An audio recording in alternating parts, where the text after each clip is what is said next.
We all know Severus Snape loved Lily Evans. That story has been told 1,000 times.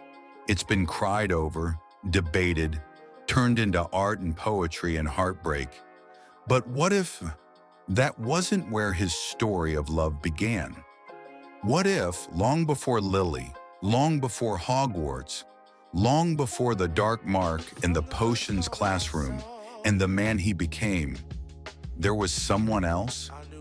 What if Severus Snape, the cold and bitter professor the wizarding world feared, once loved a woman who grew up to become the stern, unshakable Minerva McGonagall? And what if she loved him back? This is not a story you'll find in any book.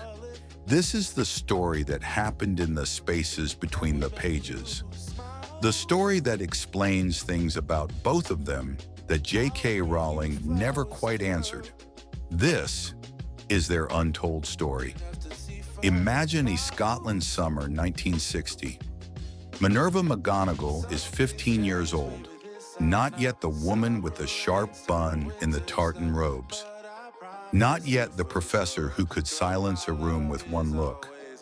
She is a girl, brilliant and fierce, yes, but also quietly lonely, raised in a manse by a strict reverend father who never quite understood what she was.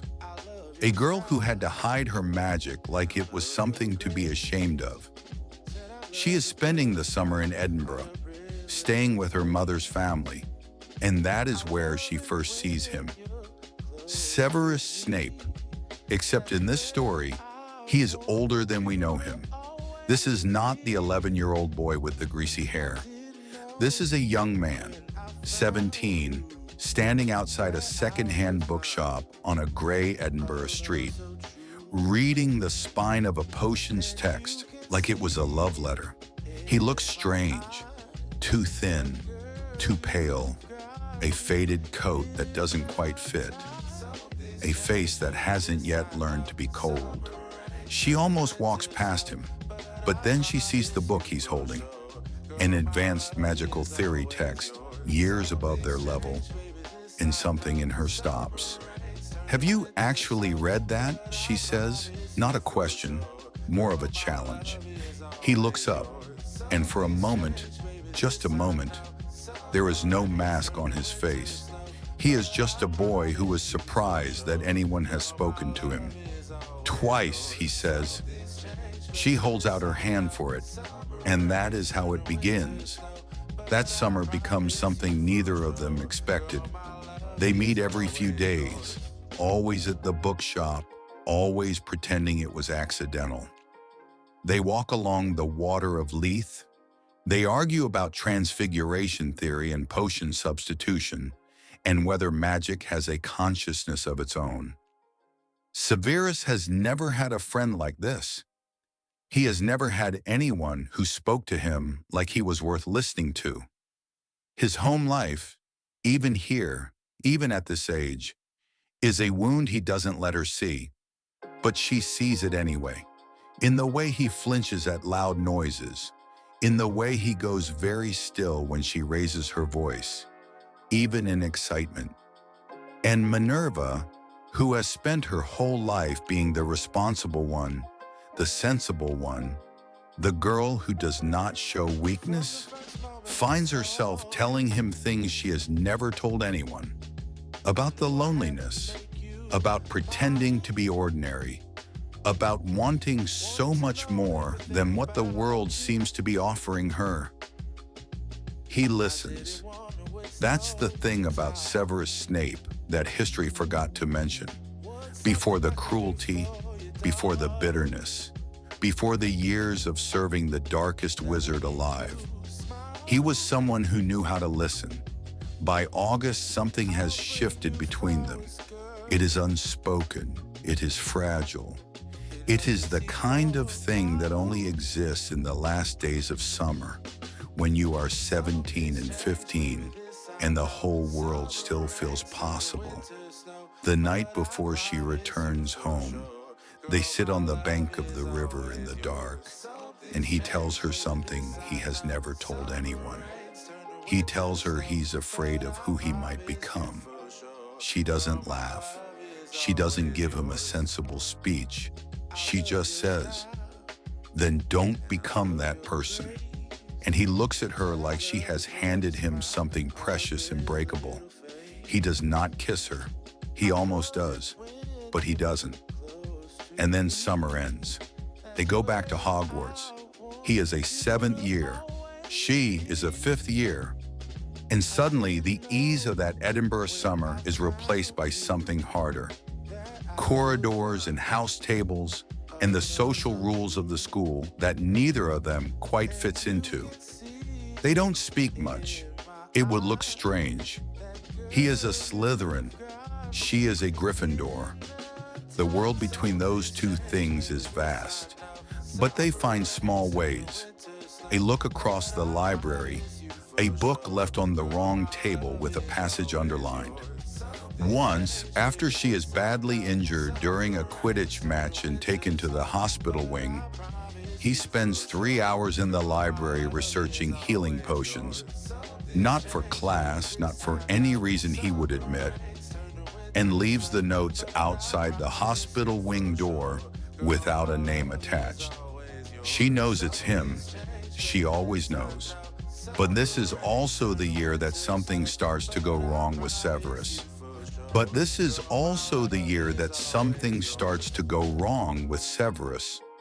The older Slytherins have noticed him. The ones who talk about blood purity in hushed, hungry voices. The ones who wear dark robes to secret meetings and come back with a new kind of cruelty in their eyes. He is brilliant, and he is poor, and he is angry. And those older boys know exactly how to feed that anger. Minerva watches it happen from across the great hall. She wants to say something. She wants to grab him by the arm in a corridor and say, "Remember what you told me. Remember who you said you didn't want to be." But she doesn't, because she is 15 and she is afraid, and the world is asking her to choose sides too. And she chooses the right side, and he, slowly, painfully, inch by inch, chooses the wrong one. By the time he leaves Hogwarts, the boy from the Edinburgh bookshop is almost completely gone. Almost. Years pass. The wizarding world fractures under Voldemort's rising shadow. Minerva McGonagall becomes exactly who she was always going to be. A teacher at Hogwarts, fierce and principled and utterly dependable. She fights in the Order of the Phoenix. She protects her students. She is, by any measure, good. Severus Snape becomes a Death Eater. She finds out the way everyone does. Rumor, then confirmation, then the cold, sick feeling of watching a name appear on the wrong list. She tells herself it doesn't hurt. She tells herself she barely knew him. It was one summer. They were children. She tells herself the person she knew was never really real. She does not entirely believe any of this. And then the war ends. And Dumbledore does something that shocks her to her core. He hires Severus Snape as potions professor at Hogwarts. Her Hogwarts. The first time she sees him in the staff room, in those black teaching robes, with that carefully constructed expression of cold detachment, she says exactly nothing. She sets down her tea. She looks at him for 3 long seconds. He looks back. In his eyes, just for a moment, she sees Edinburgh, the bookshop, the river, the boy who was afraid of who he might become. Then the mask closes over it. "Professor McGonagall," he says. "Professor Snape," she replies. And that is all. For years, that is all. Here is what makes this story so devastating. They worked together for nearly 2 decades. Side by side, staff meetings, meals in the Great Hall, the endless rhythms of a school year. They are both brilliant. They are both committed to protecting those children in ways that go beyond duty. And they never speak of it, not once. There are moments, small, fragile moments, that people on the outside would never notice. The way she is slightly less cold to him than her reputation might demand. The way he occasionally, in situations where he doesn't have to, chooses to be marginally less cruel to Gryffindor students when she's watching. Once, after a terrible night during the later years of Voldemort's second rising, she finds him alone in the corridor at 2 a.m. He looks like something has been scraped out of him. She stops. She wants to say, "I knew you before all of this. I knew who you were supposed to be." Instead, she says, "Go to bed, Severus. Tomorrow will be worse, and you'll need the rest." He looks at her for a long moment. "Yes," he says, "I suppose it will." And he walks away. That is as close as they ever come.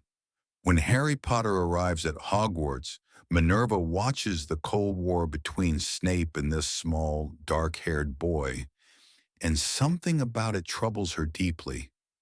Not just the unfairness of it, something older. There is a boy in Snape's treatment of Harry that she recognizes. The same hunger to wound before being wounded.